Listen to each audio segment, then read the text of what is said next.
Então, pessoal, boa tarde, sejam bem-vindos, né, à última atividade da segunda semana de Engenharia Elétrica do IFPA Campus Paulo Afonso. A proposta hoje é a gente fazer a segunda etapa, né, da sessão técnica, que a gente teve uma primeira etapa na terça-feira, e hoje a gente vai fazer essa segunda etapa, né, com os alunos de Introdução à Engenharia Elétrica e Sociologia do Trabalho. A proposta na verdade, já tem alguns anos que estou na disciplina de Introdução à Engenharia, aliás, estava, né? Agora o professor Felipe está me substituindo, na disciplina de Introdução à Engenharia Elétrica. Então, já há acho que há alguns anos mesmo, eu e o professor Márcio, a gente tenta fazer uma atividade interdisciplinar para promover uma interação dos alunos com alguma área da engenharia, né? Então, a gente, quando estava no presencial, a gente fazia uma proposta de um estudo de caso, os alunos tinham um roteiro que eles tinham que observar algumas adequações, né, normativas de instalações elétricas ou de luminotécnica ou dessa área de energias renováveis. E, associada a isso, a gente colocava também a parte de segurança do trabalho, a parte de toda a legislação trabalhista, atendimento às normas técnicas, né, para linkar com a parte também de sociologia do trabalho. Então, a gente já faz isso há algum tempo, mas com a pandemia e com as aulas online, a gente não pôde mais trabalhar, né, com a visita nessas áreas, os alunos não puderam desenvolver esse tipo de atividade. Então, a gente partiu para uma proposta mais generalista. Então, a gente, nessa edição do trabalho interdisciplinar, a gente decidiu colocar como sessão técnica dentro da programação da Semana de Engenharia Elétrica. E qual foi a ideia, né? Então, nós colocamos alguns temas para os alunos, e os alunos precisariam pesquisar acerca daqueles temas e trazer alguns dados, algumas informações, algumas questões para a gente discutir aqui com especialistas. Então, por isso que o professor Juan, né, está aqui, foi convidado para participar dessa sessão técnica. Felipe, né, que é nosso egresso aqui também, engenheiro eletricista, e Hugo, também engenheiro eletricista. Daqui a pouco eu vou apresentar nossos convidados. Então, eles vieram para nos dar esse apoio, né, nas discussões que vão ser propostas aqui pelos alunos, né. Então, inicialmente, eu agradeço a presença de vocês, né, por participar desse momento. Queria dizer que a dinâmica que a gente vai trabalhar vai ser: os alunos vão apresentar essas informações, os dois grupos, hoje são dois grupos, então eles vão apresentar essas informações, o que eles consolidaram de informações e de dados acerca do tema que a gente colocou para eles, e depois eles vão trazer esses questionamentos para a gente discutir aqui, certo? Então, os temas que serão trabalhados hoje são o tema 1, energias renováveis não convencionais, evolução e comportamento de mercado durante o período pandêmico da Covid-19 e perspectivas futuras. Esse é o tema do primeiro grupo. E o tema do segundo grupo é o impacto da pandemia da Covid-19 na saúde do trabalhador, certo? Então, eu gostaria de agora apresentar os nossos convidados. Então, primeiro eu gostaria de apresentar o Hugo, né? O Hugo, vou pegar uma colinha aqui no mini currículo que eles enviaram. Hugo, ele é engenheiro eletricista, graduado pela Universidade Federal do Pará, é mestre em engenharia elétrica pela Universidade de Campinas, né, pela Unicamp. Atualmente faz doutorado pesquisando modelagem de otimizadores em inversores com link DC fixo. Gerente técnico da Tigo Energy, Latam, atuando em projetos com otimizadores fotovoltaicos. Pesquisador no LESF, na Unicamp, e ele faz pesquisa com efeitos das sombras em sistemas fotovoltaicos, técnicas MPPT e otimizadores de potência. Também é instrutor nos cursos de energia solar fotovoltaica da Unicamp e é professor no curso online de imersão fotovoltaica. Bem-vindo, Hugo, muito obrigada por ter aceitado o nosso convite. Nosso outro convidado é o engenheiro Felipe Mateus, né? Ele é engenheiro eletricista graduado pelo IFBA, ele é nosso egresso aqui do curso, né?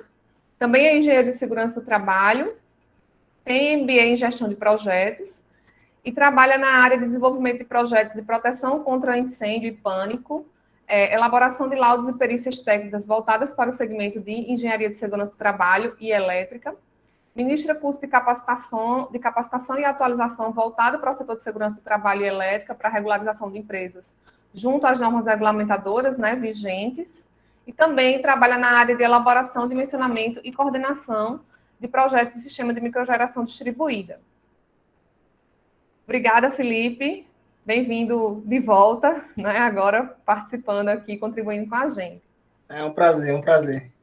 Obrigada. O nosso terceiro convidado é o professor Juan Carvalho, também nosso parceirão aí da engenharia, né? Já há um tempo atuando com a gente na engenharia. Ele é licenciado em Ciências Biológicas, é mestre em Biodiversidade Vegetal pela Universidade do Estado da Bahia, atuou como docente de Ciências, Biologia e Química nas redes municipal, estadual e particular, e desde 2014 é professor EBTT aqui no IFBA, né? Atuando nas formas integrada, subsequente e no curso de Engenharia Elétrica. Tem experiência como palestrante também em Educação Profissional e Tecnológica na área de Botânica, com ênfase em Genética Vegetal. Então, obrigada, Juan, também. Muito obrigada por ter aceitado o nosso convite. Então, agora eu gostaria de convidar o primeiro grupo para fazer sua apresentação, apresentar, consolidar suas informações, né, o que pesquisaram, o que coletaram de informação, seus questionamentos. O grupo de energias renováveis não convencionais, evolução, comportamento de mercado durante o período pandêmico da Covid-19 e perspectivas futuras. Podem ficar à vontade para apresentar. Eu só peço, só um minuto, eu só peço que no momento que o grupo estiver apresentando, vocês possam fechar o microfone e as câmeras, né, para não atrapalhar o pessoal que estiver apresentando. Obrigada.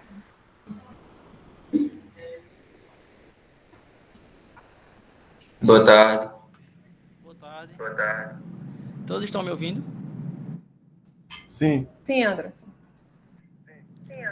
Ok, é que a minha internet não está muito boa aqui, que eu estou dentro de uma usina. Aí pode ser que caia aí, então vocês já estão cientes, né? Bom, o meu grupo ficou para falar sobre as energias renováveis não convencionais, né? O comportamento antes, durante e pós-pandemia. O que a gente pode falar sobre isso é o seguinte.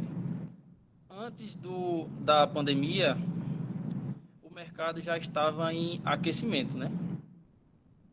A gente vai falar sobre energia solar. Eu percebi que tem dois aí especialistas, então vai ficar mais fácil. Antes da pandemia, o mercado estava em aquecimento, como eu estava falando aqui agora.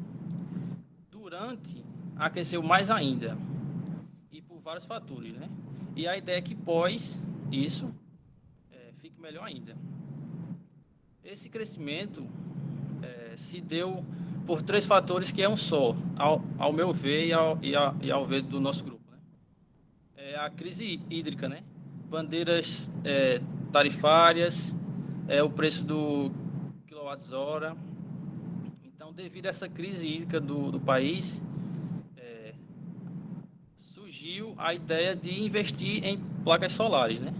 Que já é uma ideia antiga, para quem não sabe, e o pessoal aí sabe, né? O pessoal mais especializado. Surgiu em 1954 e as placas solares como a gente conhece hoje foi a partir de 1958. Então, algumas pessoas acham que é uma ideia nova, mas já tem um bom tempo aí, né? Então, a nossa função aqui é dar essa introdução, né, sobre o tema, sobre a energia que a gente escolheu. E agora a gente vai fazer 3 perguntas para o pessoal aí e vamos ouvir a opinião deles, ok? Aí o Alex e o Jonas, eles vão apresentar um slide e vão fazer 3 perguntas para os participantes. Obrigado, boa tarde.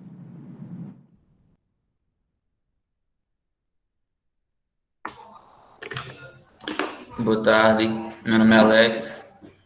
O Jonas vai compartilhar a tela dele do slide para apresentar.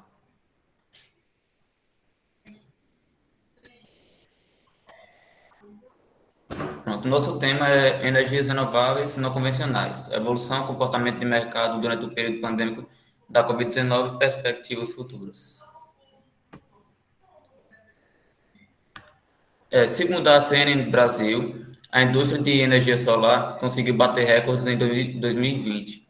Enquanto alguns setores da economia tiveram dificuldades por causa da pandemia, a instalação de painéis solares cresceu 70% no ano passado, gerando 7,5 gigawatts, o que representa quase metade da hidrelétrica de Itaipu. A primeira pergunta é essa: você acha que esse crescimento continuará ao longo dos próximos anos? Queria a opinião de vocês aí.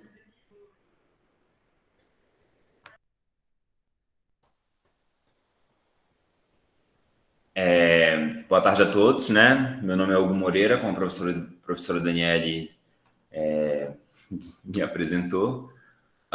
Primeiramente, queria agradecer o convite e falar que eu acho que é um evento muito interessante. Eu realmente não conhecia esse modelo de evento, achei bem interessante. Mas tá, vamos lá. Sobre o crescimento do mercado solar durante a pandemia, né? Foi algo muito surpreendente para quem não era muito do setor solar, não muito surpreendente para quem já estava dentro do setor solar. A energia solar no Brasil, ela ganha uma regulação em 2012, mas ganha força mesmo numa regulação de complemento em 2015, que é quando começa a se desenvolver os primeiros sistemas fotovoltaicos com mais força assim, no Brasil. A gente vinha já num crescimento, como o Anderson falou, né? Antes da pandemia já era um mercado em aquecimento, e durante a pandemia o que aconteceu foi uma mudança no perfil da sociedade. Por bem ou por mal, a sociedade mudou o seu perfil, tanto de consumo quanto de comportamento. Mais pessoas em casa, mais consumo de energia elétrica. O mercado solar, que já vinha com um crescimento forte, né? Antes já era previsto um crescimento no ano de 2020, mesmo que não tivesse pandemia, teve um crescimento maior ainda, né? Como o grupo falou. Eu acredito sim que esse crescimento continuará nos próximos anos. Teve um grande debate na Câmara, né, sobre a taxação da energia solar, a taxação da injeção de energia na concessionária, e no final das contas, meio que os dois lados saíram de certa forma satisfeitos. A principal vitória nessa PL, principalmente, foi a segurança jurídica. O que antes tinha uma certa insegurança de empreendimentos com energia solar, de se vão mudar a regra, se vão taxar depois, se vão taxar agora. Agora a gente sabe o que vai acontecer. E para o cliente final, para o investidor, ele saber as regras do jogo, ele saber o que vai acontecer, isso dá uma segurança jurídica para ele. Isso dá uma segurança que ele sabe o que vai acontecer, ele não fica prospectando nada. Então, acredito sim que esse crescimento deve aumentar nos anos agora pós-pandemia, considerando que a pandemia está terminando, tomara, porque o consumo do brasileiro só cresce e porque ficou também mais conhecido. É uma tecnologia que, mais ou menos desde 2018, praticamente todo projeto é viável financeiramente. Praticamente, mais ou menos ali, 2017, 2018, no Brasil, praticamente todo projeto, em qualquer localidade, é viável financeiramente.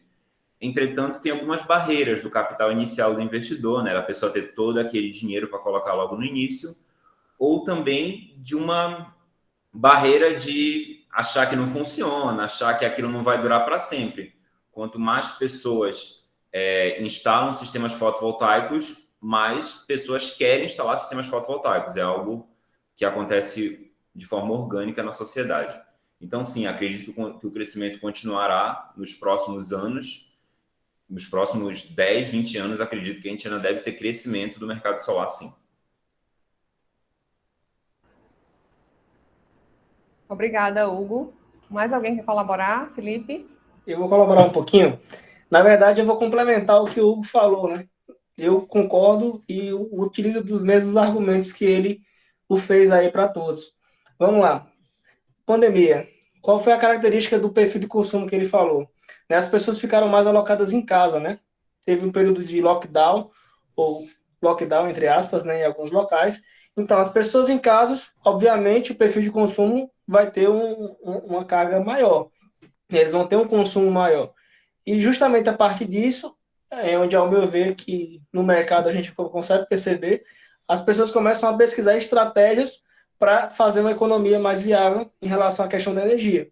E uma dessas alternativas torna-se a energia solar fotovoltaica. Já era um mercado crescente, com a pandemia, devido a essa situação de maior consumo das pessoas por estarem em casa, faz com que o interesse delas aumente, né? Isso se torna mais assim, bem visto no mercado hoje, certo? E em relação à questão fiscal, como ele falou também, foi algo que teve reuniões em relação à questão de tarifação, mas que foi favorável, né? Pelo menos no momento.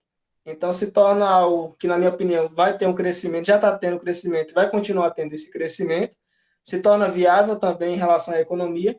Hoje nós podemos ver aqui na nossa região, tem muitas empresas de energia solar fotovoltaica, né? Então, é aquela relação, quem já fez administração aí lembra, demanda e oferta, né? A gente tem muita oferta e a questão da demanda, da procura está sendo alta também. Se a gente tem muitas empresas atuando no segmento, a tendência é os preços baixarem, né? Que é o que está acontecendo hoje. Então, a tendência, na minha visão, é de um crescimento contínuo aí ao longo dos anos. Eu queria complementar o que o Felipe complementou, se possível. Ele falou algo muito legal da quantidade de empresas que tem na região, né, em diferentes regiões, de ter uma grande quantidade de empresas. Esse é o novo normal do Brasil, uma grande quantidade de empresas de energia solar na mesma região. Por quê? Porque tem demanda, tem público querendo aquilo. Só queria fazer um parêntese, o quanto que é importante empresas de energia elétrica, não importa o segmento, se especializarem para conseguirem fornecer um projeto, né, uma instalação de sistema fotovoltaico. Porque o cliente que hoje precisa de uma instalação elétrica, de um gerador, de uma manutenção, qualquer coisa que envolva energia elétrica, é um cliente potencial de energia solar, de você, da sua empresa chegar lá para oferecer um serviço que não tem nada a ver com solar e numa conversa com o cliente, olhar para o telhado dele e fazer perguntas sobre a conta dele e oferecer um serviço a mais.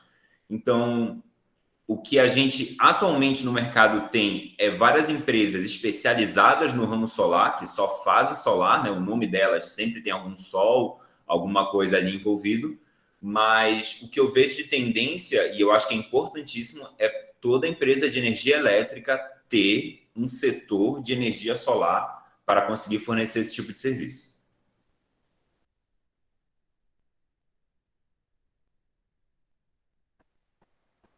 Alguém quer contribuir mais? Eu também acho que é um caminho sem volta, né? E concordo com isso que o Hugo falou no final, não só para oferecer o serviço, mas como também promover a capacitação, né? Às vezes a gente tem a formação técnica não é direcionada para a instalação elétrica de sistema solar, né? A gente ainda não tem tem alguns cursos, algumas capacitações, mas ainda a mão de obra ainda é especializada, ela ainda é pequena, né? Eu discordo quando as pessoas falam assim, ah, não, quem faz uma instalação elétrica faz uma instalação de sistema solar. Óbvio que a formação generalista, né, a instalação geral é a mesma, mas tem especificidades, né? E essa é uma área, esse é um nicho que tem crescido também, né? A parte de capacitação e de aperfeiçoamento para profissional nessa área, né? Para se especializar em instalações de energia solar. Ok, então, quem está apresentando é Jonas, né? Podem Isso. seguir. Pode seguir, Alex. Segundo o Portal Solar, em 2020, o Brasil recebeu 20,6 bilhões de reais em investimentos na fonte, e que, segundo a empresa de pesquisa energética, será o principal motor de crescimento da oferta de energia no Brasil nos próximos anos. Essa é a segunda pergunta. Com essa informação, podemos concluir que esse investimento no nosso país se deu devido à crise hídrica e, consequentemente, ao aumento no valor pago pelos brasileiros mensalmente.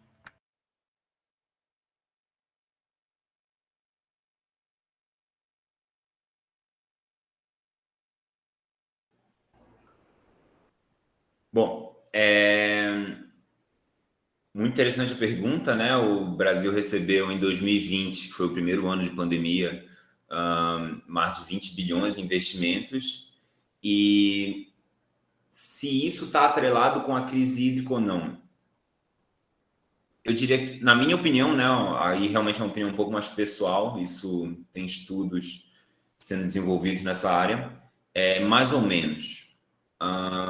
O investimento que o Brasil recebeu em 2020 de energia solar vem muito um pouco do que a gente falou antes. Já vinha um mercado de aquecimento e mudou o perfil do brasileiro. Independente de ter uma crise hídrica, independente da conta, o quilowatt-hora do brasileiro ter ficado mais caro, a gente já tinha um aquecimento e a gente já teve um consumidor que mudou o seu perfil, que começou a consumir mais em casa e se mexeu para resolver o problema da situação de energia solar. Além de todo um crescimento do mercado solar, né? O que é o crescimento do mercado solar? São empresas mais especializadas, conseguindo passar informação para o cliente com maior facilidade, mais informações tanto de fabricantes quanto dessas empresas.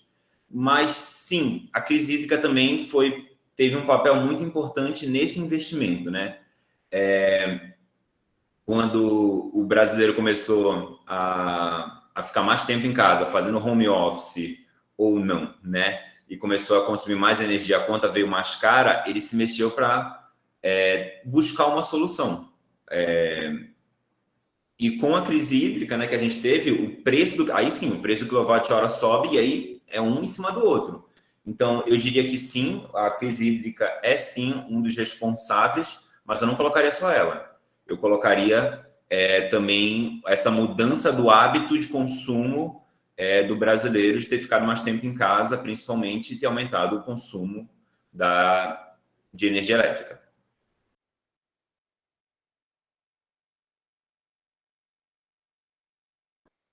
Pode falar, Juan. Eu concordo com o Hugo, mas nós não podemos deixar de considerar alguns fatores também. A gente vive num mundo globalizado e o crescimento das fontes renováveis é meio que uma obrigatoriedade, né, para os países desenvolvidos e aqueles em desenvolvimento.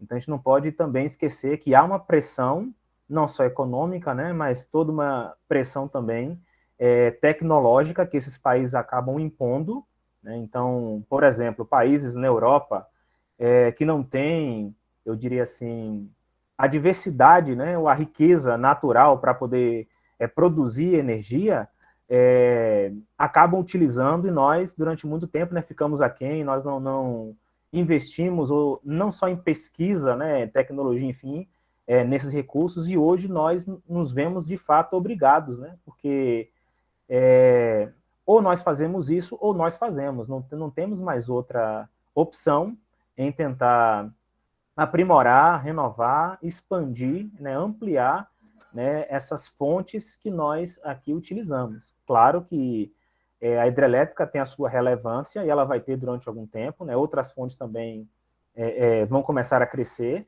mas aliada a tudo isso que o Hugo falou, a gente não pode esquecer também dessas questões da globalização que nós estamos inseridos e nós não podemos fugir dela. E um aspecto importante também, só complementando em relação ao crescimento, o Hugo ele falou em relação à questão, se não me engano, foi em relação à questão da divulgação devido à pandemia, e a gente vê a facilidade em relação à questão da transmissão de informação, né? Principalmente agora, que tudo está sendo EAD, né? A coisa mais online, está tendo uma facilidade maior. E isso leva a uma informação maior para o consumidor. Gerando essa informação maior para o consumidor, esse conhecimento específico, já tira aquele medo de fazer um investimento, né? Isso é algo positivo para o ramo e positivo para todos nós.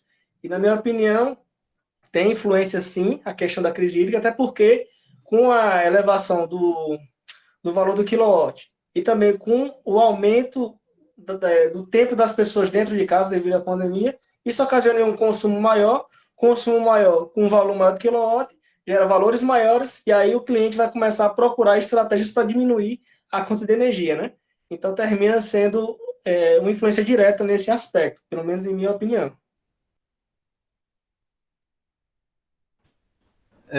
Quando aperta o bolso, a gente busca mudança, né? Complementando a vocês aí.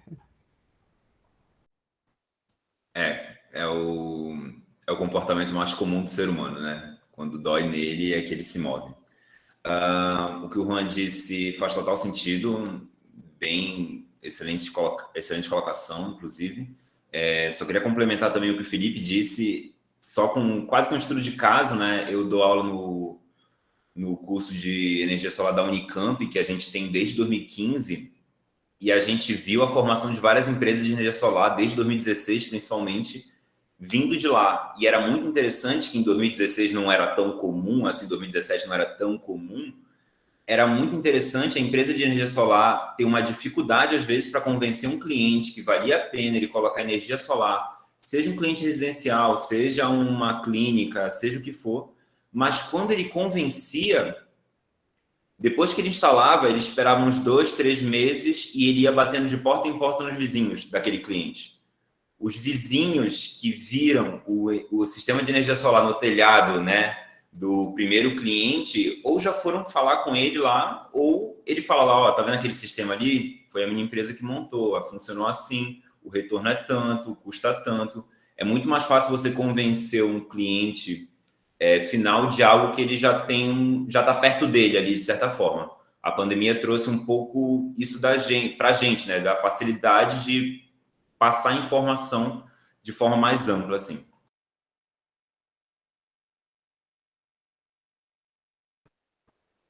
Eu acho que isso foi o que aconteceu foi um compêndio de tudo que foi falado aqui mesmo, né? Essa pressão da globalização, como o Juan colocou, começou com a sementinha lá, né, de ter a resolução 482 em 2012. Depois a gente passou por uma crise hídrica em 2014, 2015, por ali, que motivou mais, né, o uso. Depois a maturação da nossa regulação, que foi no final ali de 2015, que possibilitou, né, abrir linha de financiamento, que foi difundindo mais. Então, eu acho que é um compêndio mesmo aí de tudo que vocês falaram. A crise hídrica teve seu papel, mas também o amadurecimento mesmo do sistema, né, do modelo que o Brasil adotou. Incentivou o aumento, né, do uso da energia solar. Pode continuar, Alex.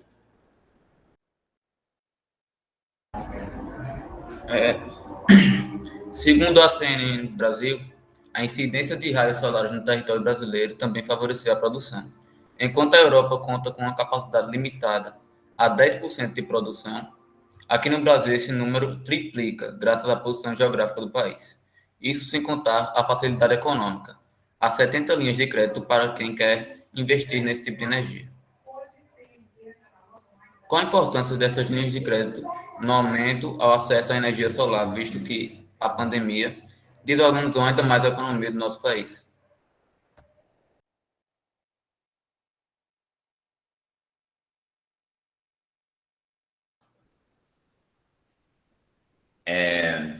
Eu estou um pouco sem graça de começar todas as respostas, tá? Mas eu vou começar de novo. Desculpa, gente. Tá, vamos lá.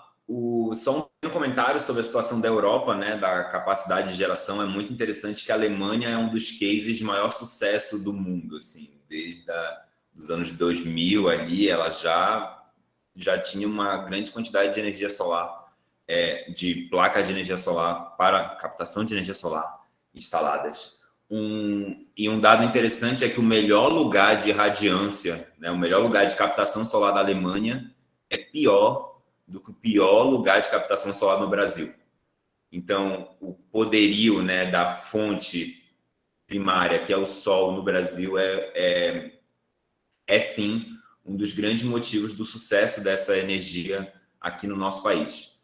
Quanto a linhas de crédito, qual a importância, né, dessas linhas de crédito no aumento do acesso à energia solar? Importantíssima. Como o Alex falou, a gente tem 70 linhas de crédito para investir nesse tipo de energia. Qual a importância disso? Como eu acho que eu falei na minha primeira resposta, um dos grandes impedimentos iniciais era o capital inicial.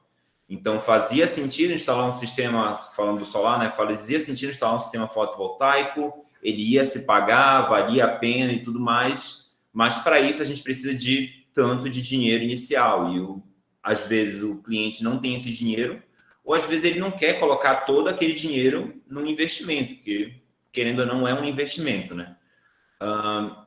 A vantagem da linha de crédito é justamente isso, é você conseguir viabilizar esse investimento para uma maior gama de clientes.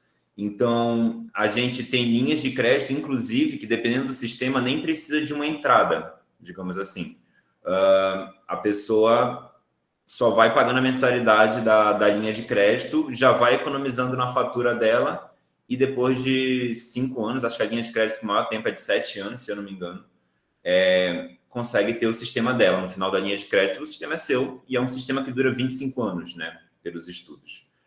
Entretanto, né, a gente comentando da economia, né, que a pandemia deu uma desorganizada na economia, muitas pessoas perderam o emprego, e falando de pessoas, né, mas também, no geral, desorganizou a economia brasileira. Mesmo assim, a quantidade de linhas de créditos aumentou durante a pandemia. Mais bancos, mais financeiras começaram a mostrar, a aparecer linhas de créditos, principalmente porque era um mercado aquecido.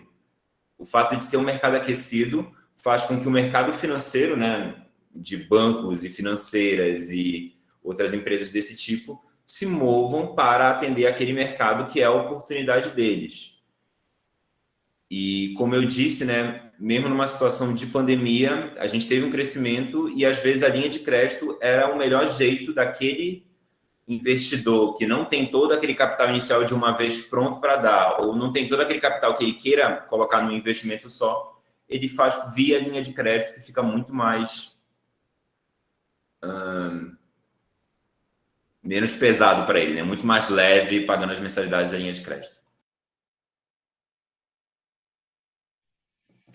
Não tem nem muito o que complementar o que o Hugo falou, né? É justamente isso. Qual é a importância total? Tem clientes de todos os tipos, né? Que tem condições financeiras para arcar com o sistema à vista ou não.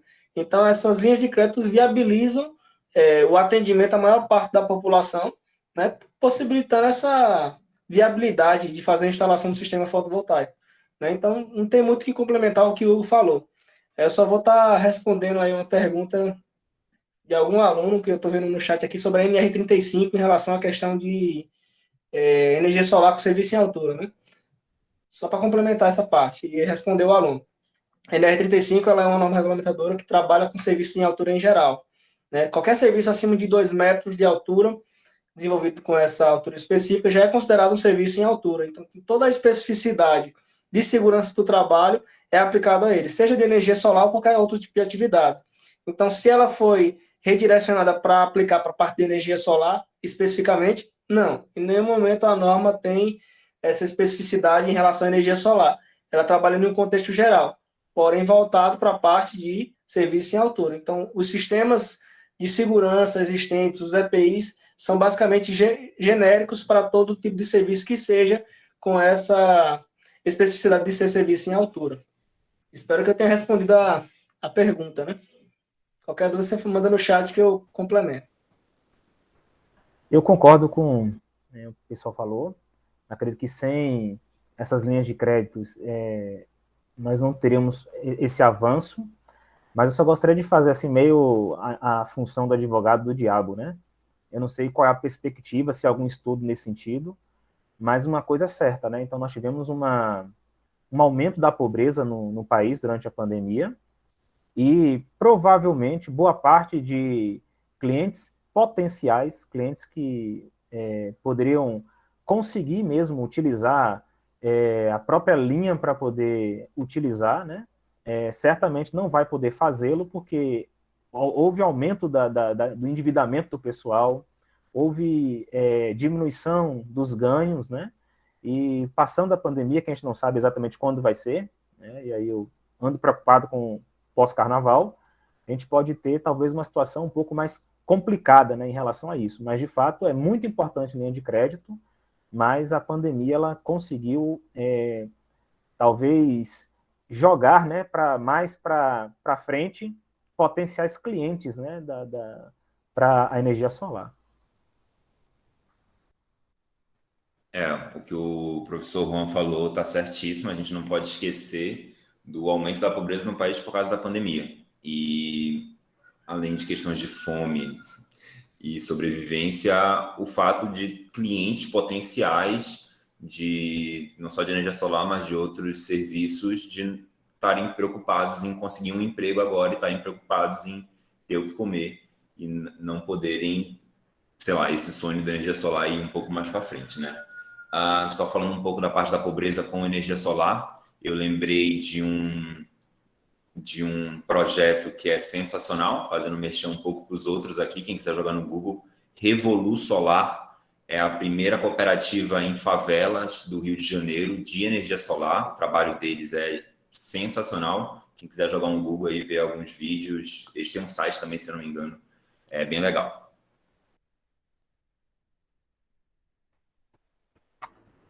Obrigada, Hugo. Eu também, assim, colocaria a questão do modelo de compensação, né, que o Brasil adota e que tem avaliado, né, essa questão da mudança. Como o Hugo falou no começo, houve a decisão, né, nesse ano sobre que modelo adotar, que terminou atendendo tanto a distribuidora quanto aos empresários, né, que atuam nesse setor. Mas o modelo regulatório adotado, o modelo de compensação, também é um atrativo, né? Porque não adianta a gente ter as linhas de crédito, mas a gente não ter um modelo que compense o que a gente gera adequado, né? Isso vai meio que minando o crescimento, né? Que era justamente a preocupação que se tinha com relação a isso, né? Então, é muito importante ter linha de crédito, mas é muito importante a gente pensar no poder aquisitivo da população, a gente tem que pensar também nesse modelo de compensação, porque pode ser que isso mine um pouco o crescimento do setor. Acho que terminou, não foi, Alex? Ou tem mais alguma coisa? Sim, terminando, professor. Alguém quer colocar mais alguma coisa com relação a esse tema? Eu gosto de falar. Agora que eu descobri que tem um chat, né? Desculpa. Tem uma pergunta do Arismaldo que é muito interessante, que ele pergunta, mais um comentário, na verdade, né? Os equipamentos para captação de energia solar, em sua maioria, é importada. O preço é cotado em dólar. Mesmo assim, a alta da demanda pela energia solar foi considerável. O que eu queria comentar, que eu acho muito interessante, o que ele fala é certo, a nossa indústria de energia solar, de equipamento de energia solar no Brasil, ela é pequena, tem poucos fabricantes de módulo, poucos fabricantes de inversor no Brasil, a maioria dos equipamentos são importados, e tudo importação com dólar, né? E o dólar cada vez cresce mais. Então, como é que o dólar cresce, né? O produto que está sendo importado está mais caro, e mesmo assim, teoricamente, a gente tem um aquecimento no mercado, inclusive uma diminuição no preço do sistema que aconteceu durante a pandemia. Isso se deve principalmente por inovação, pesquisa. O que aconteceu no mercado solar nos últimos anos, principalmente na produção de módulos fotovoltaicos, foi um absurdo de técnicas de produção do equipamento na indústria, conseguindo gerar mais watt, consumindo com menos dinheiro, digamos assim, né? Técnicas de fabricação conseguindo fabricar módulos maiores, economizando, gastando menos dinheiro da fábrica, o que é importantíssimo para a engenharia no geral. A inovação, a pesquisa, para a gente frear, digamos assim, a inflação em alguns setores, ela é muito focada na indústria, de conseguir fazer um produto melhor de forma mais barata.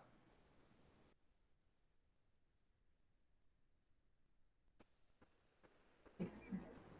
Obrigada, Hugo, pela sua complementação. Então, vamos ao segundo grupo, então. Estou pronto aqui, professor.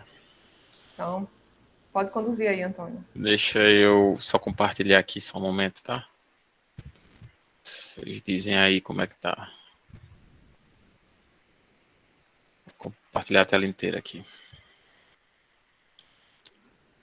Vocês estão enxergando aí o Ainda não. modelo aqui? Espera aí só um momento. Para mim, E ele não agora? aparece, não. Ainda não. Nada ainda? Pronto. Agora já está sendo compartilhado, pelo menos. Foi? Beleza. Tá vendo aí a tela do Prezi, né? Isso. Boa. Então, gente, eu não sei se eu dou boa tarde ou se eu dou boa noite. Bom fim de tarde, início de boa noite para vocês, né? Meu nome é Antônio e o nosso assunto é o impacto da pandemia da Covid-19 na saúde do trabalhador. Então, eu trouxe aqui uma telinha que eu pesquisei antes de ontem, só para nos lembrarmos que a pandemia ainda não acabou. Às vezes a gente tende a relaxar, porque a gente vê que os índices vão melhorando, menos pessoas vão morrendo, porém, a gente vê notícias que ainda nos preocupam. Essa é uma, por exemplo, onde a diretora da OMS disse que o mundo está entrando na quarta onda da Covid, e possivelmente se na Europa já começou, em algum momento pode refletir aqui, né?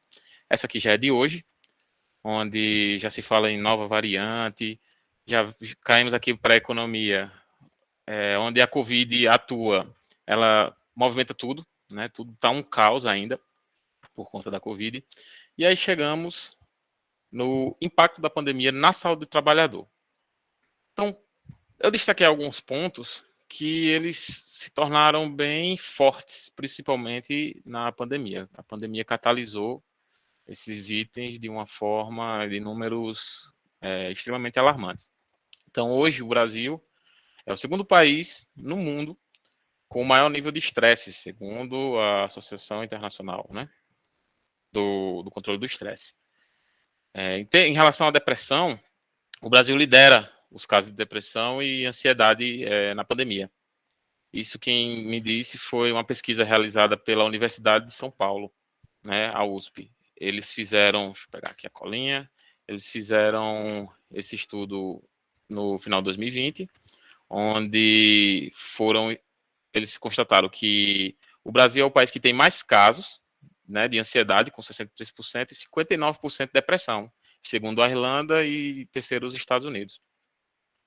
A ansiedade, né, os casos de ansiedade já cresceram mais de 26% no mundo, o que nos faz lembrar que não é só no Brasil, até porque quando se fala principalmente de economia, né, um impacto que se tem lá fora sempre vai refletir aqui. A gente acabou de citar aí os valores dos equipamentos para energia solar, então quanto mais caro o dólar, mais caro a gente paga por mercadoria. Vou citar um exemplo aqui hoje que pode parecer um pouco fora de contexto, mas hoje é dia de Black Friday. Quem já comprou suas coisas sabe que foi fraco, né? Se esperava-se muito mais de um dia que se dizem que é o melhor dia de compra do ano. A insônia afeta mais de 73 milhões de brasileiros, segundo a Associação Brasileira do Sono. Eu, ao final do 2020, tive um problema ligado a esses dois itens, o estresse e a insônia. Eu pouco conseguia dormir e tive um problema de estresse. Eu estava cursando outra faculdade e o trabalho apertou, eu não parei na pandemia, né? Eu trabalho na usina hidrelétrica, nós não paramos, continuamos trabalhando, só que tinha toda a questão extra do trabalho. A gente tinha que se preocupar com lockdown, tinha que se preocupar com várias restrições, a questão da saúde, quem tem filho se preocupa, quem mora perto dos pais e longe também, quem tem pais se preocupa mais ainda. E quando eu dei conta, meu cabelo já estava caindo e minha cabeça já estava cheia de ferida. Né? Tive que procurar ajuda profissional. E dormir, então, sono, só Deus. E logo depois, nós vemos com a insegurança. Que insegurança? Até para fazer projeções para a nossa vida em um período pandêmico é complicado. O professor Juan falou uma coisa interessante, que a pandemia tirou possíveis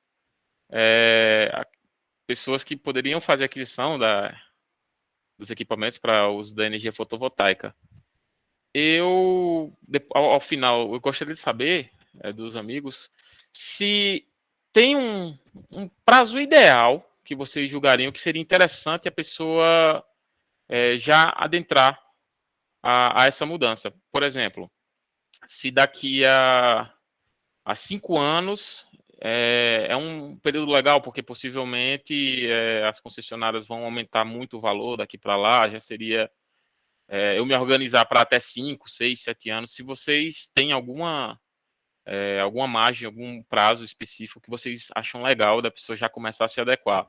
Porque, para quem não está com condições agora, se organizar para o mais rápido possível aproveitar. Porque hoje a gente está no mundo, né, que as coisas acontecem muito rápido. A pandemia, da mesma forma, ela catalisou muito o acesso à informação. Eu estava lendo uma reportagem que as pessoas da terceira idade estão cada vez mais utilizando redes sociais, estão mais vinculadas à tecnologia. E com isso, com a terceira idade que já não usava demais e hoje usa bastante, temos jovens que utilizam, vem o problema das fake news, né, que são bastante... Às vezes, as pessoas às vezes não têm certo conhecimento em algum assunto e simplesmente espalham informações, o que causa mais dúvidas, o que deixa a gente mais inseguro do que está por vir. Às vezes informações falsas, só por maldade ou então por inocência, elas são disseminadas, né? Então, a gente finaliza com uma pergunta de como resolver esse problema, né? Como é que a gente pode fazer essas projeções para que a gente fique mais seguro num período tão complicado. Vou passar a palavra para a minha amiga Mikerlane e logo depois eu vou fazer 3 perguntas aos convidados. Pode falar, Mikerlane. Oi, gente, tá me ouvindo? Oi? Eu tô ouvindo. Tá ouvindo? Estamos sim. Sim. Tá, boa tarde, gente. Meu nome é Mikerlane. Eu conversei com o Antônio para mim trazer eu como empresa, como experiência para vocês. Eu sou aqui de Petrolândia, tenho uma academia de musculação e a gente foi muito afetado no início da pandemia. A gente passou 7 meses fechados. Tivemos que reinventar a forma de trabalhar, porque se a academia não está aberta, a gente não tem aluno. E a gente tem professores com família, com filho e etc. que precisa trabalhar, que trabalha diretamente com o público. E daí o que a gente decidiu reinventar pessoalmente, primeiramente, e a gente buscar redes sociais como auxílio para a gente não deixar apagar a nossa forma diretamente de lidar com o público. Então, a gente fez vídeos de exercício para o pessoal, a gente fez live para o pessoal não ficar parado, dança, exercício físico e etc. E antes disso, a gente sempre gostou de trabalhar mais com o público em relação à saúde. Quando a gente fala em academia de musculação, notoriamente a gente já pensa em algo físico, em um corpo bonito, em algo musculoso, na autoestima, primeiramente. Mas a gente nunca buscou trabalhar só em relação a isso, a musculação. A gente tem um equilíbrio. Então, a parte de saúde, principalmente, 80% hoje do nosso público sofre de ansiedade, depressão e várias outras conformidades. E durante a pandemia, a gente teve vários relatos de aluno que foi algo bem pior, assim, de lidar. O fato de você não poder sair de casa, o fato de você ter que ficar ali dentro sem ter contato direto com pessoas, foi muito difícil. Então, a gente sempre buscou isso. Quando resolveu que a academia ia abrir de novo, aí veio aquela pergunta-chave, né? Como a gente vai conseguir fazer com que as pessoas tenham confiança no nosso trabalho? Confiança depois de uma pandemia tão cruel, né? Que afetou várias pessoas, principalmente psicologicamente. Então, a gente teve que seguir todo o protocolo, a gente buscava conversar, a gente buscava se reinventar todos os dias. Então, a gente achou que na volta da abertura da academia fosse ser menos pessoas que iriam entrar, que iriam ter a confiança de voltar novamente a praticar exercício físico. Mas não, durante a pandemia, né, 7 meses depois a gente reabriu e, assim, foi que a gente achou que fosse dar 50%, deu 90% de alunos aqui na academia. Então, a busca, depois que a gente começou a reabrir, não foi mais para algo físico, não foi uma busca de um corpo melhor, e sim de uma saúde melhor. Então, hoje a gente recebe todos os dias alguém que procura melhorar a ansiedade de estar dentro de casa, em relação ao trabalho, em relação ao psicológico. 30% dos nossos alunos sofrem de depressão. Então, a gente tem que buscar a melhoria, né, disso todos os dias. E foi por isso que eu quis trazer, assim, a minha experiência com isso. Até porque a gente trabalha com o público, assim, com um tema que a gente ficou com ansiedade, com estresse, com depressão. E não é algo que a gente venha só vir aqui treinar e tal. É muito diferente. Hoje em dia é muito diferente. A gente vem conversar, vem se distrair, vem procurar não ficar dentro de casa. Então, a gente fez algumas perguntas em relação a isso também. A como se reinventar, né, nessa pandemia, como os colaboradores, funcionários, empresários têm que buscar em relação a isso. Então, eu vou pedir para o Antônio falar um pouco das perguntas que a gente fez em relação a isso. E quero a opinião de vocês. Então, bora lá. A gente sabe que a pandemia acabou desencadeando vários problemas físicos e mentais na população. Os índices de ansiedade, depressão e suicídio tiveram um aumento significativo no período pandêmico, certo?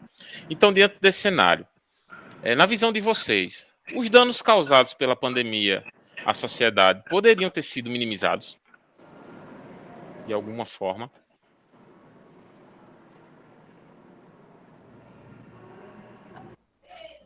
Poderia sim. Poderia ter sido minimizado por uma série de fatores. Talvez alguns não gostem do que eu vou falar, mas a primeira coisa que é necessário que a gente entenda é que não houve lockdown no Brasil. A primeira coisa que a gente tem que entender. E, infelizmente, não houve lockdown no Brasil. Se a gente pega o exemplo da Europa, lá onde houve, de fato, lockdown, e provavelmente lá vai para o 4º lockdown, lá houve lockdown de verdade e o lockdown conseguiu ser efetivo. Aqui nós tivemos um grande problema, e aí não houve um consenso, né? E alguém falou das fake news, as fake news ajudaram, potencializaram isso também, nós não temos uma medida conjunta como outros lugares tiveram, mas se nós tivéssemos de fato, pessoal, não estou querendo dizer que lockdown é bom, não, lockdown é horrível, mas diante da condição que nós estávamos, principalmente naquele momento inicial, onde nós não sabíamos de fato como lidar com a pandemia, era necessário existir um distanciamento social no nível do lockdown. Eu desafio alguém a provar que houve alguma localidade do país onde o lockdown foi levado a sério. Por exemplo, minha mãe mora na Inglaterra, né, e lá foi de fato feito lockdown. Eu conheço outras pessoas na Europa onde foram lockdown, onde ninguém podia sair, onde foi de fato bloqueado, né, essa circulação de pessoas. Aqui no Brasil nós acabamos potencializando uma aglomeração de indivíduos em determinadas localidades, que foi chamado de lockdown. Então, esse foi o primeiro problema. Se o lockdown tivesse sido feito de forma correta, nós não estaríamos esse tempo todo, porque assim, às vezes a gente fala assim, quando foi que acabou a primeira onda no Brasil? Eu não sei. Porque desde março nós estamos com as mesmas condições, na mesma situação. Então, esse é a primeira coisa que a gente precisa refletir. Então, concordo que o distanciamento, que o isolamento, ele vai trazer um impacto negativo que nós não temos como ainda mensurar, né? Problemas psicológicos, não apenas para os mais novos, mas também os adultos, a terceira idade. Então, isso vai gerar uma série de consequências. Mas outra coisa que nós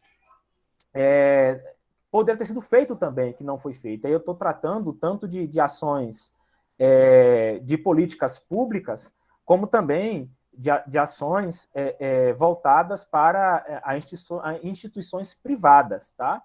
Então, primeiro, deveria existir um discurso unificado, tinha que existir um discurso unificado, uma ação conjunta para se fazer, né? Se respeitar aqueles que estavam à frente, né, produzindo conhecimento científico, e aí eu quero trazer um outro detalhe que me preocupa muito, porque se difundiu no Brasil agora o hábito, não, saiu em revista, saiu no que é científico. Ora, a gente tem que avaliar o que é que de fato foi publicado. Primeiro, o paper não é uma publicação científica que tem que ser levada como outra que já foi revisada pelos pares, que foi produzida, que foi publicada num certo tempo. E vou dar, por exemplo, a minha experiência. Na minha dissertação, eu publiquei um artigo na Taxon, que na minha área é Qualizar. Eu postei meu artigo em dezembro. Ele só foi publicado em novembro do outro ano. Porque esse é um hábito dentro do meio científico. Eu entendo que a pandemia não permitia isso. Nós não tínhamos tempo para os revisores e tal, mas assim, foi utilizado de forma inadequada uma disseminação de anticiência, porque o que era paper? Ainda era estudos muito crus, estudos ainda não muito ainda com confirmação a ponto de fato estar em determinados periódicos, tanto é que teve alguns periódicos renomados que tiveram que falar, esse trabalho que foi publicado aqui tem que ser descartado, porque ele foi publicado fora daquilo que nós entendíamos. Outra coisa que foi feita também, eu senti a ausência tanto do poder público quanto da iniciativa privada que teria condição de tentar orientar a população no sentido de que, estamos num momento atípico, né, estamos num momento onde nós ainda não sabemos como lidar, nós precisamos ter como referência alguns lugares que já passaram por esse período. Então, por exemplo, nós tivemos Itália como exemplo, tivemos outros países que mostraram como era o efeito e nós não nos preparamos de forma adequada. E aqui, pessoal, não quero entrar no mérito da questão, se foi problema de governador ou problema do federal. Não é isso que eu estou querendo dizer. Eu estou querendo dizer que toda essa bagunça, a falta de uniformidade, né, ou de discurso único, acabou atrapalhando. E, claro, também o mau uso do sistema único de saúde. Então, o SUS ele foi inadequadamente aplicado, ele não foi... a potencialidade do SUS não foi usado de forma que deveria ser, e, no final das contas, tratando agora de forma individual, nós agimos de forma meio que egoísta, né? Então, cada um falou, não, então vou fazer algo para poder me beneficiar, tal, isso e aquilo. Então, teve esse problema.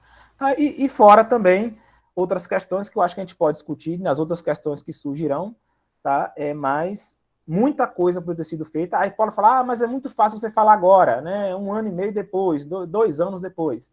Mas algumas ações que foram tomadas de forma que foram, né? Podia ter sido feito de forma diferente.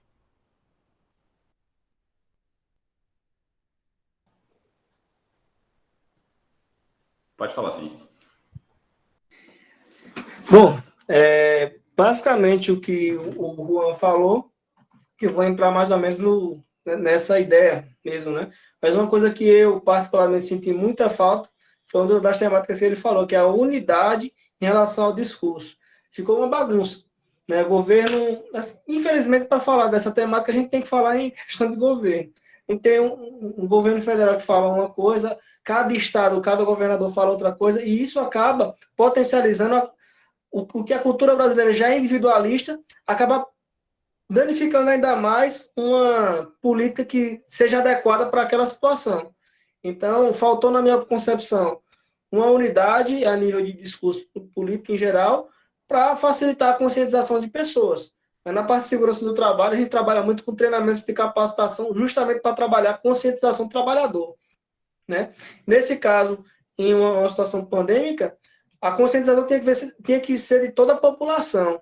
E esse discurso desencontrado de A, B e C acabou minando totalmente essa bagunça que acabou se tornando, né? Fora da questão da ciência, né, que o Juan falou sabiamente, em que surgia boatos de que tal remédio, medicação, vacina, ou sei lá o que, vai ser funcional, e muitas vezes sem embasamento científico comprovado, né? Acabava gerando uma confusão maior para a população e, de certo modo, ocasionando essa bagunça que a gente teve. Está melhorando agora, mas que poderia ser evitado dos níveis que chegou no Brasil, com mais de 600 mil mortes, né, se não me engano. Com certeza muita coisa poderia ter sido evitada, né?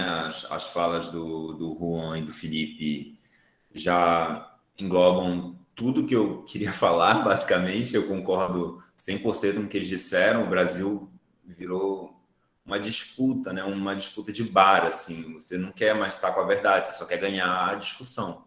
É um problema que a gente tinha antes da pandemia, se agravou na pandemia e a gente continua tendo. Tem que tomar cuidado com isso, principalmente com as redes sociais.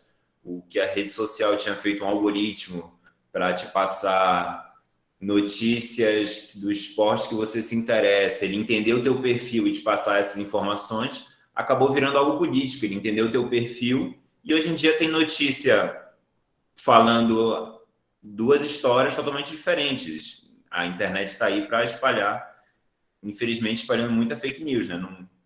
Aí entra mais um debate de regulação, mas só queria dar esse detalhamento a mais, principalmente nas redes sociais.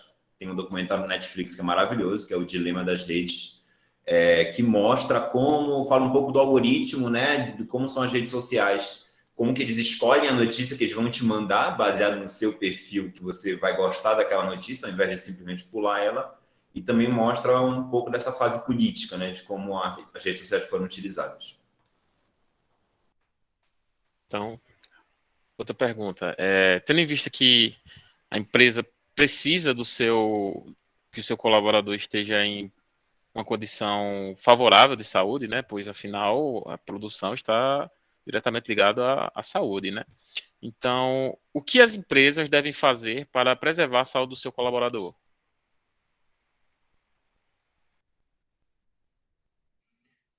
Pronto, nessa série eu já posso adentrar com mais propriedade, digamos assim. O que trata-se dessa parte de saúde, principalmente da parte psíquica, né? A gente trabalha com a NR17, que é o que trabalha com ergonomia.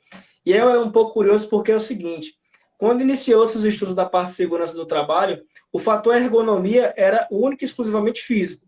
Então, as avaliações eram em cima da forma de trabalhar, visando a questão da repetição, visando a questão da sobrecarga de peso que o trabalhador vai estar adequando. Tanto é que a norma 17, né, a regulamento 17, trabalha muito em cima de operadores de checkout, quem trabalha com digitação, ou seja, são tendências voltadas para a parte física. Porém, nos últimos anos aconteceu um avanço bem interessante, que é na parte da ergonomia cognitiva, que é onde trabalha em cima dessa questão psíquica do trabalhador. Você no slide apresentou alguns pontos que eu anotei aqui, que foi estresse, insônia, depressão, ansiedade e insegurança. Tudo isso aqui está unificado, interligado totalmente, né? E, obviamente, cada ponto desse aqui influencia diretamente na atuação do trabalhador. Um trabalhador que sofre com esses problemas, ele pode gerar uma baixa produtividade, nível de perda de foco no trabalho maior, falta de fazer a determinação de alguma atividade ou não, tomada de decisão. Então, isso influencia diretamente na função ou na atribuição de cada profissional. As estratégias que nós trabalhamos hoje com capacitação, treinamentos, e algumas empresas também dispõem de profissional voltado para a parte de psicologia para atender a população das empresas, principalmente empresas de grande porte. né? Mas tem algumas estratégias que se trabalham dentro da parte de treinamento, que é de pausas e intervalos em relação à questão do trabalho, e treinamento também de liderança, né? Porque o trabalho com a sobrecarga muito grande também afeta diretamente o trabalhador. Então, isso acaba sendo algumas estratégias de gerenciamento de operação para diminuir a sobrecarga de trabalho do profissional, inclusive é normativo. Quem trabalha principalmente com digitação tem-se pausas de tempo, que é determinada em norma para se fazer, para que o profissional tenha um período de descanso e diminua a questão de estresse, entre outras doenças como as que você citou, né? Mas, basicamente, as estratégias que trazemos hoje são essas: ter um profissional na empresa ou ter algum suporte da empresa para esse lado psíquico e treinamentos de capacitação, até porque a capacitação se torna um investimento no profissional, né? E isso influencia diretamente na estima do profissional. Você investindo no seu colaborador acaba gerando uma autoestima, uma estima mais elevada em relação à atribuição do mesmo, né? Mas é algo que está em avanço ainda hoje. Na norma não se tem muito falando da questão de ergonomia cognitiva, mas já é aplicado nos ambientes de trabalho. Eu acho que a pandemia conseguiu fazer com que deixasse de ser, talvez não deixasse, mas minimizasse, né, o preconceito, o medo que nós tínhamos quando a gente tratava do nosso emocional, do nosso psique, do nosso psicológico, né? Então, por exemplo, ninguém questiona se um diabético ele toma insulina, ele injeta insulina no corpo dele. Ninguém questiona se um hipertenso, ele periodicamente, ele toma seu remédio, né? Mas quando a gente trata ou quando lida com questões psicológicas, então existe todo um preconceito, todo um tabu em cima disso, né? Frescura, é mimimi, é mente fraca, né? Ou então a coisa do cão, né? Quando a gente trata aí, quando não há limites religiosos, tá? E só um parênteses, eu sou batista, tá? Então estou falando de algo que já vivenciei muito no meio evangélico, no meio religioso, talvez, esse negócio de sempre espiritualizar algo que é psicológico. Isso, José Gutenberg, falta de Deus, né? Coisa do cão. E não é. E a gente precisa entender que o nosso emocional, o nosso psicológico, ele precisa ser tão valorizado quanto o nosso físico. Nós somos o conjunto da interação desses dois. E aí a própria NR, ela é um reflexo da sociedade que a gente está inserido, que só se preocupava com os problemas físicos. Então, o indivíduo que é digitador, ele tem que parar de digitar para que ele não possa ter ler. Provavelmente o que potencializou essa parada aí, claro, tem estresse e tal, mas talvez foi o ler, né? Que foi o grande causador, né? Gosto de ter assim irônico nisso, né? Mas é possível que tenha sido o grande causador dessa parada. E aí a pandemia ela acabou revelando, ou ela acabou descortinando mesmo, né, esses problemas psicológicos, psíquicos que a nossa geração, e agora não vou nem mais falar geração, mas a nossa espécie mesmo apresenta, porque hoje, independente da faixa etária, independente, né, da classe social, né, os problemas psicológicos eles já são uma realidade, eles são uma verdade, e precisam de fato serem enfrentados, assim como nós enfrentamos também outros problemas físicos. E estudos apontam que o Brasil, dentro daqueles países desenvolvidos ou em desenvolvimento, é um país onde tem uma da maior carga horária de trabalho desses países, do mundo, mas tem uma produção, né, muito baixa, muito pequena, muito aquém. E aí é necessário que as empresas, né, que os empreendedores entendam que é importante que o seu funcionário, né, que aquele que faz parte, o colaborador daquele empreendimento, daquela empresa, não sei como vocês querem chamar, ele precisa também estar bem fisicamente, mentalmente, para que haja uma produção efetiva, né, para que a empresa consiga lucrar, né, já que esse também é um dos intuitos. Então, faz-se necessário, sim, né, todo esse cuidado. Então, indivíduos que trabalham sob alto estresse, sob pressão, sob assédio, de fato, aquilo vai interferir diretamente na sua produtividade. Então, já passou da hora, né, de entendermos que o ambiente de trabalho tem que ser um ambiente, não é que é um ambiente do nosso lado da nossa casa, não tem como a gente fazer do trabalho a nossa casa, senão a gente não vai conseguir trabalhar também, né? Então aí já vai virar, né, uma balbúrdia, né?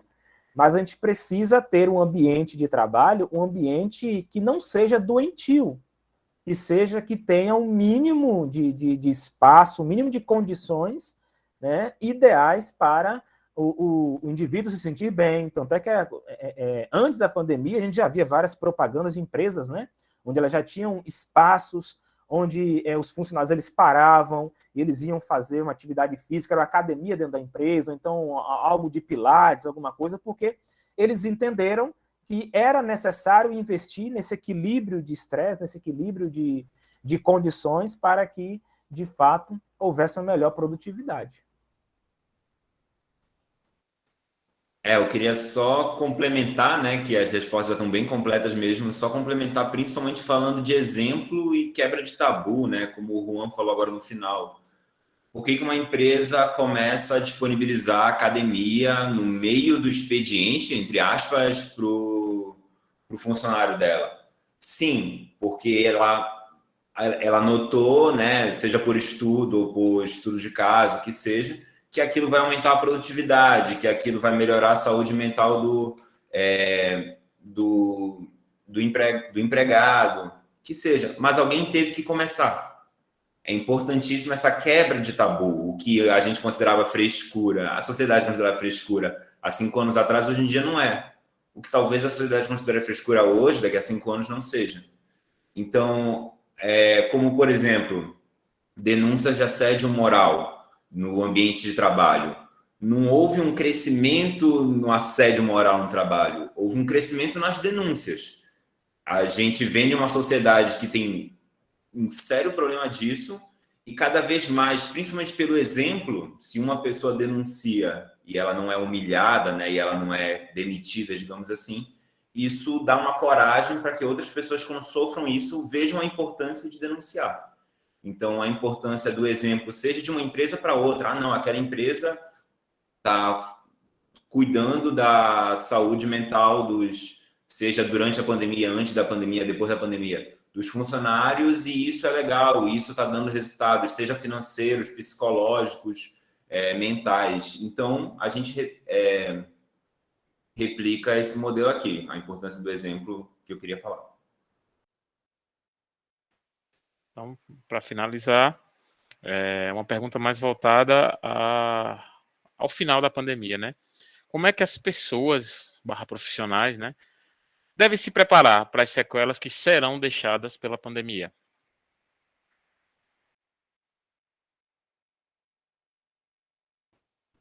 Rapaz, essa pergunta é de 1 milhão, viu? Essa é. Quem tiver essa resposta aí tá fera. É complicado porque a gente não sabe ainda nem quais são as sequelas que a pandemia ela vai trazer, né? E aí são várias as sequelas, né? Desde problemas físicos mesmo, como alguns têm relatado, né? Que perderam paladar, alguns tiveram problemas de memória, né? Pós-Covid, outros tiveram problemas psicológicos também, porque a pandemia, esse distanciamento gerou um impacto terrível, né, sobre a nossa saúde emocional, e nós não temos como mensurar, não tem como mensurar o efeito disso nas crianças. Então, eu tenho 2 filhos, um de 5 e 2 anos, e eu não tenho como ainda tentar entender, ou tentar dimensionar quais os impactos negativos, né, que isso vai gerar sobre o desenvolvimento dos meus filhos e outras crianças também, por conta do distanciamento. Mas, assim, o que a gente precisa tentar encontrar força no sentido de, a vida não vai ser mais como era antes, né? Se fala muito desse novo normal, né? Então, mas o que é esse novo normal? Não é que a gente não vai voltar a ter o nosso costume brasileiro de estar junto, de tocar um, a gente vai voltar a ter isso sim em algum momento. Mas, assim, a impressão que eu tenho é que nós precisamos nos preparar para algumas mudanças que nós vamos precisar, que nós vamos ter que levar para o resto da nossa vida. Tá? Eu espero que a gente valorize cada vez mais as relações humanas e a gente perceba, né, que nós não somos seres super-heróis, nós somos humanos limitados, né, que a gente precisa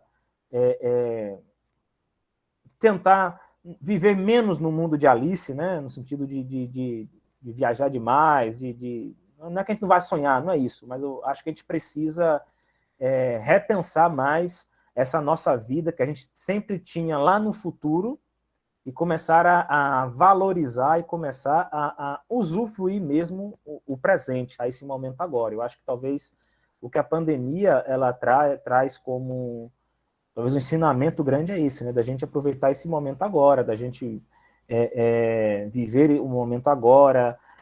Claro, a gente tem que ter as nossas perspectivas, ter os nossos planos, as nossas metas, os nossos objetivos, mas tentar mudar um pouco essa nossa perspectiva, né, que a gente tinha antes, né, de sempre ficar vivendo lá na frente, e perdendo o presente. Valorizar a nossa saúde emocional, eu acho que isso é extremamente importante, tá? Então, valorizar e cuidar da nossa saúde mental. Então, a gente começar a refletir mesmo, muitas escolhas que a gente faz no sentido de, será que minha esposa teve que me chamar minha atenção, porque eu acho que, diferente de muita gente, a minha forma de reagir ao distanciamento, à pandemia, foi fazer mais coisas. Então, eu já estava sobrecarregado com coisas de casa, do trabalho. Eu resolvi fazer não sei quantos cursos. Se for pegar meu Lattes hoje, o ano de 2020 e 2021 é um recorde de coisas que eu fiz, de estudar e tal. Né, e depois eu percebi que aquilo era mais ou menos como se fosse minha fuga, né, desse mundo real que a gente estava vivendo, esse mundo isolado, esse mundo pandêmico. Né? Então, eu acho que a gente precisa, sim, cuidar mais da nossa saúde mental, a gente precisa mais viver o presente, né, e a gente precisa valorizar cada vez mais as relações humanas, tá? O humano. Estou querendo dizer que agora a gente vai abrir mão não é para você deixar de ser empreendedor. Seja empreendedor, sim, faça o que você quiser, estude essa questão toda, mas no sentido da gente valorizar mesmo, né? Coisas que a gente tinha deixado passar, tá? A nossa vida, o nosso momento, eu acho que é isso. E a nossa saúde mental, principalmente.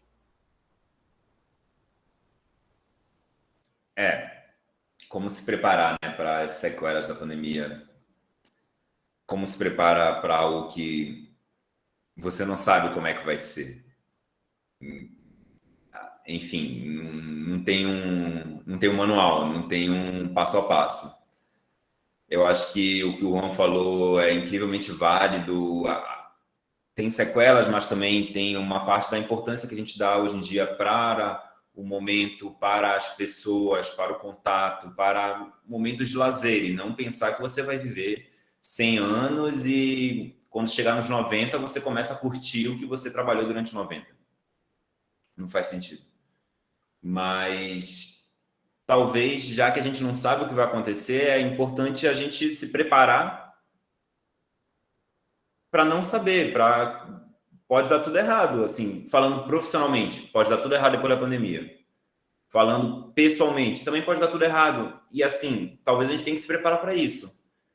Que a nossa sociedade pós-pandêmica não seja melhor do que a antes da pandêmica, talvez seja pior. E é importante a gente não achar que não, agora tudo vai ser melhor, agora as pessoas aprenderam a ser boas, agora o governo se preocupa com a saúde dos seres humanos. Enfim, só um detalhe também, falando um pouco mais da parte profissional, é interessante empresas que viraram totalmente home office. E tem trabalhadores que foram para o home office e não conseguem mais sair do home office. Tipo, aquilo ali virou a qualidade de vida de trabalho daquele trabalhador. Ele só consegue agora home office. Se a empresa voltar para o físico, ele vai procurar outro emprego que seja home office. Assim como também tem pessoas que foram para o home office e detestaram. Eles necessitam ir para um local específico que eles querem chamar de trabalho, porque eles não conseguem produzir, sei lá, serem produtivos num compartimento ao lado da cama deles, por exemplo, que é muito tentador tirar um cochilo. Mas eu acho que é isso. Nós não somos seres humanos. Espero que a pandemia tenha ensinado isso para muita gente e que não dá para se preparar, já que a gente não é já que a gente não não somos seres humanos, não somos somos super humanos. Não dá para a gente resolver tudo do que vai acontecer. E como a gente nem sabe o que vai acontecer, vamos esperar e vamos tentar tirar o que tem de melhor de lá. Questão de prova, viu, Antônio? Isso aí. Questão de prova. Mas, enfim, basicamente, cara, cada um vai ter uma sequela, cada um vai reagir de uma forma em relação ao momento. Né? Umas pessoas buscaram o momento para se aperfeiçoar profissionalmente, outras para se aperfeiçoar academicamente, outros não aproveitaram para fazer coisa alguma. Então, cada um tem uma ação em relação à situação que a gente viveu.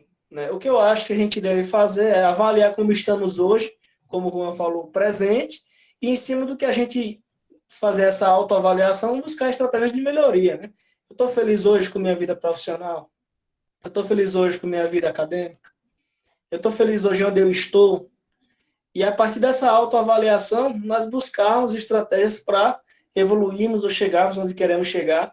Óbvio que em meio a uma pandemia tem-se dificuldades que antes em outro momento nós não tínhamos, né? Porém, querendo ou não, se torna uma oportunidade de buscarmos uma solução para essa problemática que nós estamos vivendo. E essa problemática que seja individual, cada um tem a sua visão. Então, ao meu ver, seria mais nessa ótica aí. Mas essa pergunta que você fez aí foi bem subjetiva, né? Mas parabéns aí pelas pontuações, né? Pô, pessoal, muito obrigado por responder as perguntas da nossa equipe. E deixar um aviso aí pro pessoal, para todo mundo que está vendo, que amanhã, quando o Flamengo for campeão, gente, não comemore na rua não, comemore no sofá de casa. Valeu. Ó, rapaz, que é isso? Eu sou corintiano, então por mim o Flamengo pode ganhar. Quem não pode ganhar é o Palmeiras. Hein? Somos todos Flamengos aqui.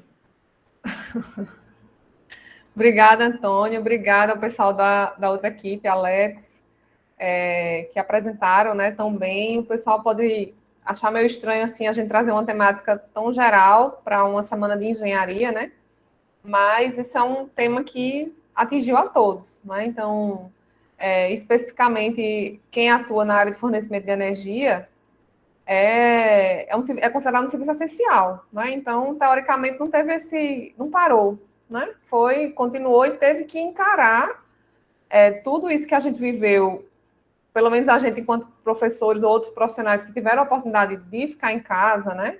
De trabalhar de casa, teve gente que não teve isso, né? Não passou por isso e teve que encarar uma pandemia e trabalhar e numa pressão, né? Numa visão que a gente não sabia o que ia acontecer, né? Então, obviamente, isso deixou sequela, né? Obviamente, isso vai servir de modelo ou de estruturação para os profissionais que virão, né?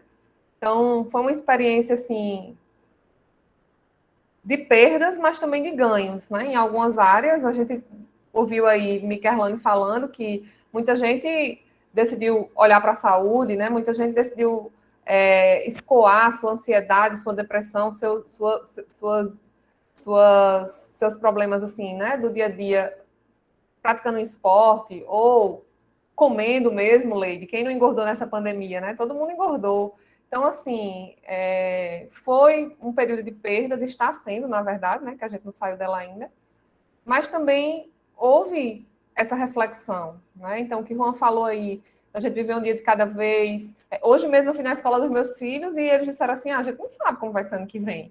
A gente não sabe se vai ser totalmente presencial, a gente não sabe se vai continuar híbrido, a gente não sabe, a gente não está planejando, né? A gente não tem como dar certeza para você de como vai ser, né? E assim é para a nossa vida mesmo, a gente não sabe, né? A gente realmente está vivendo um dia de cada vez, e eu tenho certeza que aprendendo muito, né? Porque nisso ela veio nos ensinar, né? Que a gente precisa ter mais o pé no chão, né? Ser mais empático, né? Ser mais resiliente em algumas situações. E é isso. Então, por isso que a gente resolveu também trazer essa temática para a Semana de Engenharia, refletir um pouco e encerrar, né? Nossa Semana de Engenharia com esse tema. E aí eu gostaria de agradecer a parceria do professor Márcio, do professor Felipe Cerqueira, né, na condução dessa atividade, dos alunos que atenderam, né, a nossa ideia, né, que captaram o que a gente pensou, e eu acho que deu um resultado muito positivo. Quer falar, Leide? Tá ligado o... Você não tá te ouvindo? Não, Daniela. Não, tá desligado aqui. Tá me ouvindo? Tô ouvindo, tá ligado seu microfone. Aqui tá aparecendo desligado. Hein? Tô tentando... É Josileide, é? Conheci pela voz.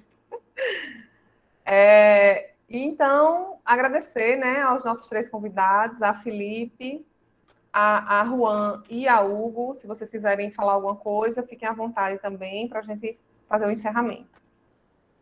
Queria muito agradecer o convite, achei sensacional esse final de tarde, início de noite, como o Antônio disse. Conheci especialistas sensacionais e achei bem legal realmente o comparecimento de todo o pessoal aí. Além disso, pedir os contatos, né? Eu vou jogar aqui no chat 2 links, né? O meu LinkedIn e um curso que eu fui convidado para ser professor, que eu acho que é interessante, porque ele foi organizado por um ex-aluno do IFBA, que é o professor João Lucas. Hoje em dia ele é professor do IFSP. E quem quiser entrar em contato comigo via LinkedIn, seja para conversar, para tirar dúvida, para o que for, pode entrar em contato. Foi muito legal essa tarde, muito obrigado, muito conhecimento, e pode me chamar mais vezes aí que eu venho. Você já está na minha lista de contatinhos, nem se preocupe. Felipe? Eu gostaria de agradecer, né, a oportunidade de estar participando de um evento da instituição que eu fui formado, né? É sempre bom estar revendo alguns amigos, tem alguns colegas aí também no grupo, das pessoas que estão assistindo a apresentação. Minha coordenadora também, né? Grande coordenadora. E é só agradecer a todos que estão presentes aqui, aos colegas, né, o Juan e o Hugo, aí pelas as experiências compartilhadas aí, as colocações muito, muito boas, por sinal. E assim, é muito gratificante estar aqui presenciando esse momento com todos vocês.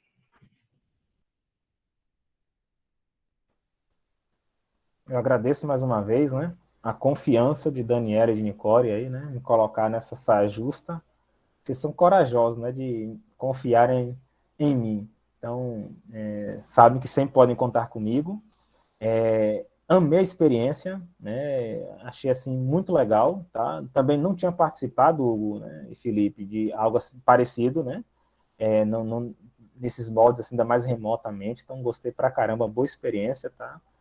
Os 2 são criativos demais, né, Delgado e Nicole.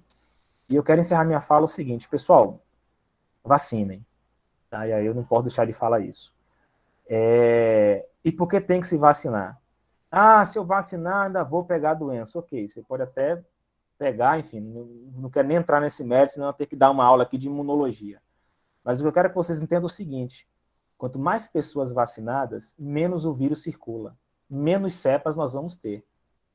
Hoje, mais uma cepa, hoje não, né? Algum tempo já foi identificado, mas parece que, eu não sei se as notícias não são nada agradáveis a priori, né? Parece que essa cepa agora produzida, ela escapa da vacina. Se de fato acontecer isso, voltamos a estaca zero, né? Infelizmente. Então, a finalidade da vacina, pessoal, é diminuir a circulação viral e impedir que haja troca de material genético e, consequentemente, surjam novas cepas. Então, essa é a finalidade nesse momento da vacinação.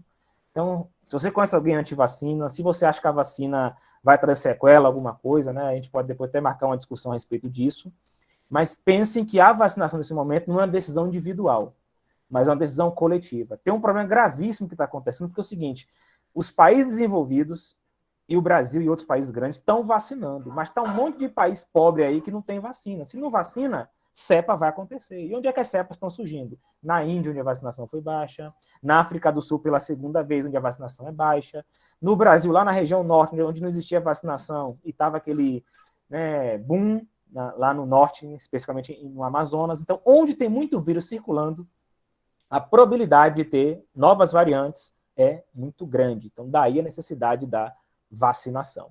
Ok? Então, essa é a minha palavra final.